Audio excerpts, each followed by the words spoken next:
Bonjour à tous, je m'appelle Johanna, je suis formatrice dans le secteur sanitaire et social. Déterminée à me lancer dans le digital learning, j'ai aujourd'hui pour objectif de vous convaincre de l'intérêt d'une telle aventure. Alors c'est vrai, longtemps considéré comme l'arme du geek, l'outil digital semblait un inconnu effrayant et donc inexploitable pour nombre d'entre nous.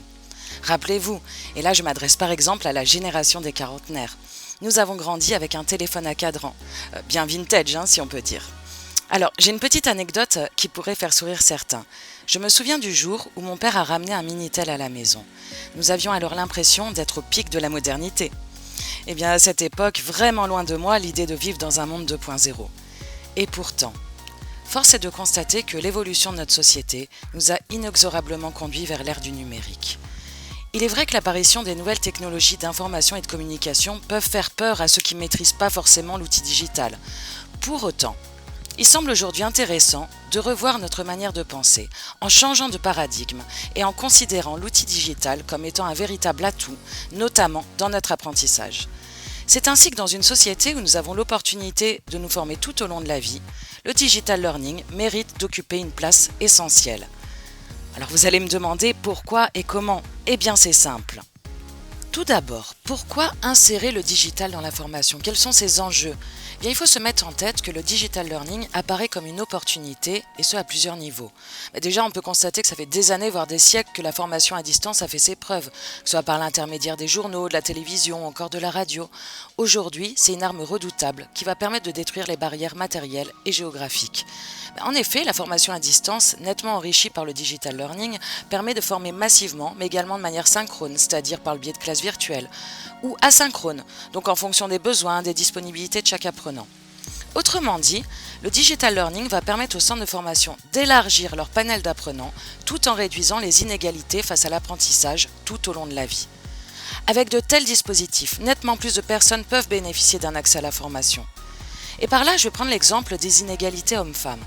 Si l'on regarde les enquêtes effectuées par le journal Business Developer, eh bien on se rend compte qu'actuellement, les femmes gèrent encore 2 fois plus de charges domestiques que les hommes. Eh bien il a été avéré que le digital, que celui-ci optimise le télétravail ou encore la formation à distance, eh bien c'est devenu une réelle opportunité pour les femmes de concilier vie familiale et vie professionnelle. Par ailleurs, eh bien, le digital learning ne signifie pas l'anéantissement du présentiel. Bien au contraire, il peut devenir un outil complémentaire, enrichissant nettement une action de formation et servant de bénéfice à l'animation d'une classe. Regardez, si les anciennes générations n'ont pas évolué dans le contexte digital, il en est tout autrement de nos nouvelles générations. Nos jeunes vivent avec le digital. C'est ainsi que l'usage des outils digitaux par les jeunes est tel qu'ils peuvent avoir tendance, pendant l'animation de la classe, à décrocher du cours pour se concentrer sur ces technologies.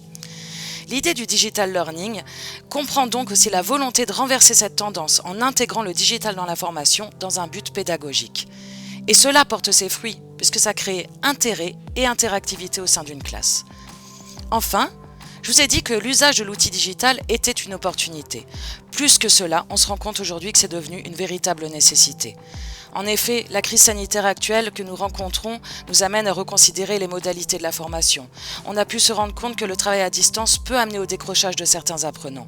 Là encore, le digital learning prouve son utilité, son efficacité, en permettant d'assurer un suivi personnalisé des apprenants, mais également en maintenant une collaboration effective.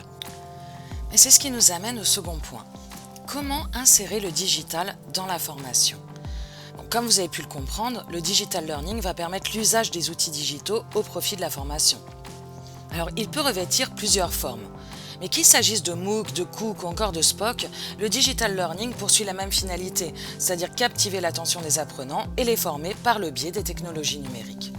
Alors, il existe plusieurs modalités qui permettent l'apprentissage des apprenants, qui au final sont complémentaires les unes des autres. Ainsi, une formation peut contenir du présentiel, ce qui va garder quand même son côté essentiel du fait de la proximité qu'elle permet d'entretenir entre le formateur et son groupe. Mais à côté du présentiel, on retrouve nettement l'intérêt du digital. D'une part, et comme je vous l'ai déjà dit, le digital peut intervenir au bénéfice d'un cours en présentiel. C'est-à-dire qu'en utilisant des outils digitaux pendant l'animation d'une classe, cela permet de capter l'attention des apprenants grâce à des outils qui au départ les déconcentraient. On obtient alors attraction, participation et engagement de l'ensemble du groupe. Après, on peut également enrichir une formation grâce à l'utilisation de ce qu'on appelle la gamification. Alors l'idée ici est de s'inspirer des jeux, et notamment des jeux vidéo, pour contribuer à l'apprentissage. Comment ? Eh bien tout simplement en créant des challenges virtuels dans lesquels les apprenants doivent atteindre des objectifs, tels que l'acquisition d'un savoir. La gamification donne un côté ludique à un domaine qui ne l'est pas au départ et amenuise l'effort ressenti par l'apprenant. Enfin, la richesse d'une formation passe également par le maintien des relations à distance. Alors par le biais du e-learning, des classes virtuelles ou encore du mobile learning, le formateur maintient des liens avec son groupe en les coachant individuellement, mais également en permettant une dimension collaborative via une plateforme, comme une plateforme LMS par exemple. Le social learning prend ici tout son sens et permet de maintenir la cohésion d'un groupe sans que personne n'ait besoin de se déplacer. Alors pour finir, je vous dirais que la dispense d'une formation en multimodalité est ce qu'on appelle un blended learning.